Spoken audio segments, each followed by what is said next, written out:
आज की तेज़ी आई अनिल जी, इसके बारे में बात कर लेते हैं। कल जैसे संकेत सारे अच्छे थे और उसके बीच में हमारे बाजार गिरे, आज संकेत कुछ ज़्यादा एटलीस्ट ओपनिंग पर कुछ ज़्यादा खास नहीं आ रहे थे, बट जो एक रिवर्सल आया, पहले गिफ्ट निफ्टी में रिवर्सल देखा और फिर सुस्त शुरुआत के बाद हमने बाजार में जो अच्छी मूव देखी, इसको कितना मायना देना है 25,000 के ऊपर? ये कितना टिकाऊ मूव आपको दिखती है? बहुत अच्छा सवाल है दीप। इस रिवर्सल के 3 कारण हैं, Okay. 3 बड़े कारण हैं। पहला कारण जो कल हमें पता था, 11,000 करोड़ का एफआईज ने बेचा, ठीक है, लेकिन पहली बार पिछले 5-6 दिनों में एफआईज की तरफ से कैश मार्केट में बिकवाली हुई है, नो डाउट, लेकिन स्टॉक फ्यूचर्स खरीदे गए और बिकवाली का आंकड़ा थोड़ा सा छोटा हुआ, 2 दिनों के आंकड़े से थोड़ा सा छोटा हुआ।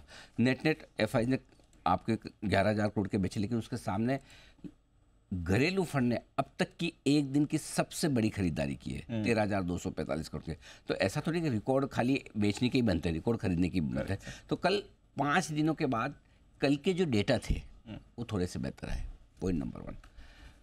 पॉइंट नंबर 2, डर चीन का था जिसकी वजह से हम गिरे। राइट। देखो, एक्सेप्ट करने में हर्ज नहीं है, भले हम पसंद नहीं करते चीन को, बिल्कुल कभी नहीं करते, ना करेंगे, लेकिन चीन में आज सुबह 7:30 बजे प्रेस कॉन्फ्रेंस होने वाली थी, 7 दिन बाद खुल रहे हैं, सबको डर रहा ये भाई फिर धमाका करेंगे, हम ये करेंगे, हम वो करेंगे, हम ग्रोथ बढ़ाएंगे, ऐसा करेंगे, वैसा करेंगे, और फिर मतलब फिर लोगों को अचानक से चीन खूबसूरत लगने लगे, इमीडिएटली, है ना, फिर प्यार आएगा उनका। करेक्ट। पता नहीं हुई कि नहीं हुई प्रेस कॉन्फ्रेंस। अच्छा, वहाँ पूछे कौन, बताए कौन? न तो आप पूछ सकते थे, वो बताते। Exactly. भगवान जाने प्रेस कॉन्फ्रेंस हुई कि नहीं हुई तो कुछ आया कि नहीं, पता कुछ नहीं चला। तो लोगों को समझ में आया, वो खुद चीन वाले 10% ऊपर खुले थे, नीचे में 3-4% आके रह गए। तो दूसरी प्रॉब्लम जो चीन का डर था वो खत्म हुआ।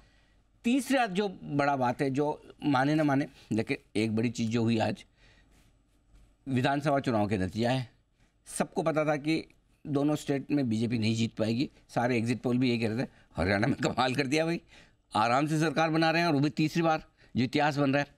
अच्छा, कश्मीर में भी, जम्मू कश्मीर में भी जो सीटें आई वो ख़राब नहीं है बीजेपी की, मतलब जितनी आई वो ठीक है, उम्मीद के मुताबिक प्रदर्शन रहा है। 29-30 सीटें काफ़ी बढ़िया कही जाएगी, जैसा लोग सोचे थे उसके हिसाब से एग्जिट पोल के साथ। तो हुआ ये कि इलेक्शन के रिजल्ट ठीक आया। अब लोगों को थोड़ा ना, आज पहली बार लोकसभा चुनाव के बाद बीजेपी के कार्यकर्ताओं में जोश आया होगा। बिल्कुल सर, है ना, बिल्कुल पहली बार आया होगा। और अब उनको कोई झारखंड या कोई महाराष्ट्र को लेकर थोड़ी सी उम्मीदें जगी, मतलब अब लड़ने जाएंगे मजबूत होकर एकदम, कि हम वापस पहले की तरह जीत सकते हैं। ये हरियाणा ने बड़ा कॉन्फिडेंस दिया। हरियाणा छोटा है, बड़ा उसका ऐसे इम्पैक्ट नहीं पड़ता है, लेकिन 2 लिहाज से हरियाणा बड़ा हो गया। एक, दिल्ली के नज़दीक है, और दूसरा, अब ये आने वाले विधानसभा चुनाव के लिए एक वो राइटिंग ऑन द वॉल है कि नहीं जीत सकते, उस चीज़ को खत्म कर दिया। और मल्टी कॉर्नर फाइट में अभी बीजेपी मजबूत रह सकती है, ये हरियाणा के इलेक्शन ने कल दिखाया है, आज दिखाया, मतलब जो रिजल्ट आज आए हो। सो आई थिंक ये भी थोड़ा बाजार को पसंद आया है। सो ये 3 कारण ऐसे हैं जिनकी वजह से शॉर्ट कवरिंग ट्रिगर हुई है।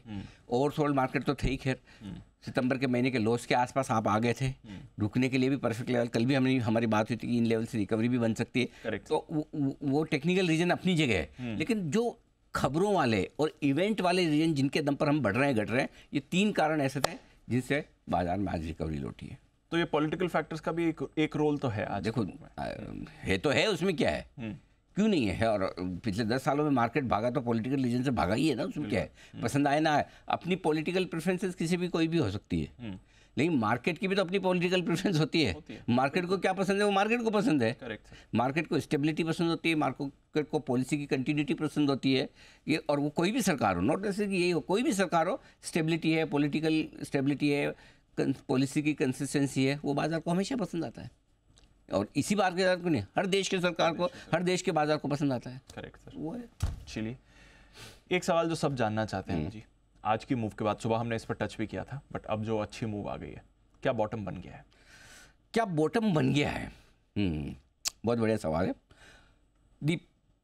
पहली चीज़ ये है कि बॉटम बनने के लिए कुछ आपको लेवल्स पार करने होते हैं जी, और वो लेवल पार करने के बाद ही बॉटम बनता है जी। और वो 2 लेवल मैं आपको दे देता हूँ। ओके।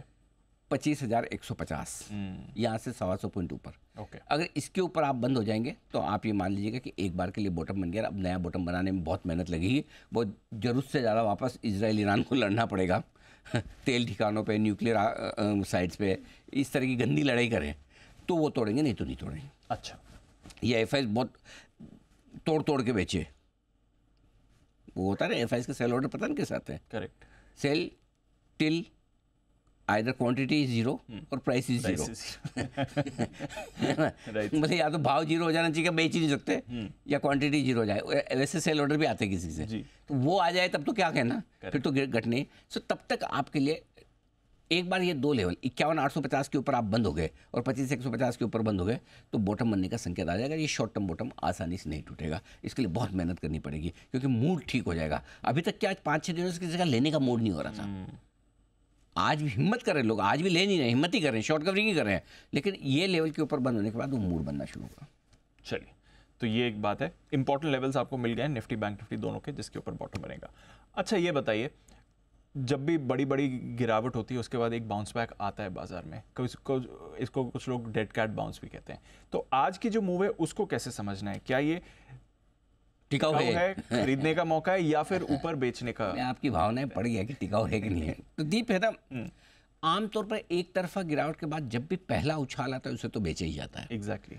अब कल एक लो से आपने उछाल दिया था जी, बैंक निफ्टी 1000 पॉइंट भागा था, निफ्टी भी 200 पॉइंट बढ़ा था, ठुकाई हो गई वापस। बिल्कुल। तो वो पहला उछाल तो कल तो बिक गया।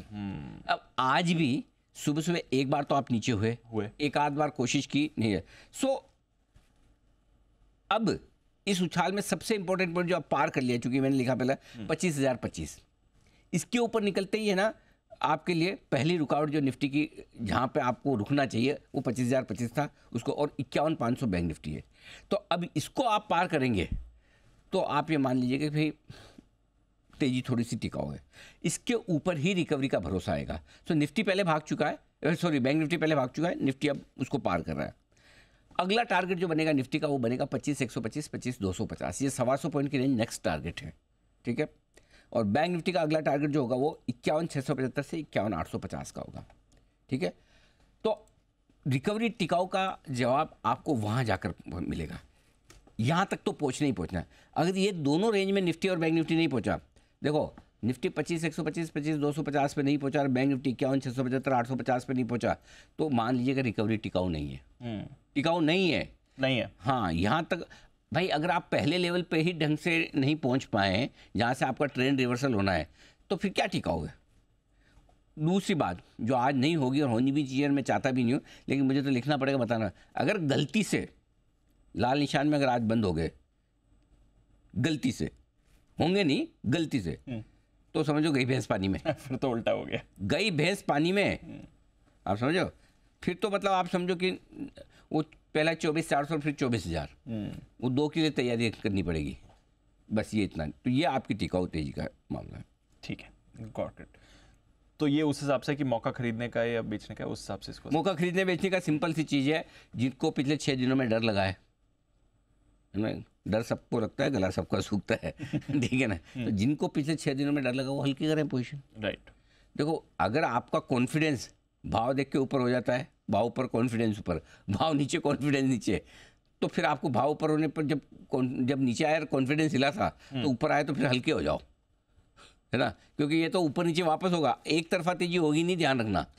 अब यहाँ से दोनों तरफ के झटके लगेंगे। सो उसके लिए अगर आप तैयार नहीं तो ऊपर में देते रहिए। पॉइंट नंबर 1, जो ट्रेडर्स फंसे हुए फील कर रहे थे, सफोकेटेड, मैं तो मर गया, फंस गया, बर्बाद हो गया, लुट गया, और मेरी पोजीशन के लिए मेरे अलावा बाकी बहुत सारे लोग जिम्मेदार हैं, जिसमें कोई मेरी वाइफ हो सकती है, कोई मेरा डीलर हो सकता है, मेरा ब्रोकर हो सकता है, कोई न्यूज़ चैनल हो सकता है, कोई अनिल सिंह भी हो सकता है, कोई दूसरा एक्सपर्ट हो सकता है, सब सारे ढूंढे। वो फंसे हुए ट्रेडर्स अपने भाव आने पर पोजीशन हल्की कर लें। जिनको लगता है कि उनके अलावा कोई दूसरा जिम्मेदार था उनकी पोजीशन के लिए, तो उनको वहाँ कर लेना चाहिए, क्योंकि उन दूसरों की जिम्मेदारी तो वहाँ खत्म हो जाएगी ना जब भाव आ गया तो। फिर आप अगली बार वापस घटा तो किसको दोष दोगे, है ना। तो अपने ऊपर दोष नहीं लेना। तो इसलिए जिनका आ जाए। बाकी रहा सवाल इन्वेस्टर्स का, बने रहें, डटे रहें, ये तो चलेगा। देखो लाइफ में 3-4-5% का टॉप और बॉटम म्यूचुअल फंड इन्वेस्टर या लॉन्ग टर्म इन्वेस्टर कभी पकड़ेंगे नहीं, और उनको पकड़ना भी नहीं चाहिए। ये रनिंग करेक्शन तेजी के मार्केट में ऐसे कई बार आएंगे जिससे आपको हमेशा मार्केट पे डाउट होगा कि हम बुल मार्केट में है क्या। ऐसा तो नहीं कि बुल मार्केट ओवर हो गया। ऐसे सवाल पहली और आखिरी बार नहीं आया, बहुत बार आए और बहुत बार आएंगे कि आपको अपने आप पे, मार्केट पे, देश पे, अर्थव्यवस्था पे, हर किसी पे, पास पड़ोस पे, दीप पे, अनिल पे, सबको बड़ा डाउट होने लगे। हाँ करेक्ट। तो ये डाउट आएंगे तेजी के मार्केट में, ऐसे आते हैं, करेक्ट शार्प आते हैं। कोई डरने घबराने की, मस्त रहिए। आपने तो सुबह हमारी बात भी चली थी पैसे लगाने के मौके पर। बिल्कुल है, इस लेवल पे हमने कल भी कहा था, कल ही लगाने का अच्छा मौका था। बिल्कुल। भाई आपको सितंबर महीने के लोज मिल रहे हैं और आज फिर हमने कहा कि अगर नीचे मिले तो आज फिर लगाइए, मिला नहीं मिला उनकी मर्जी है।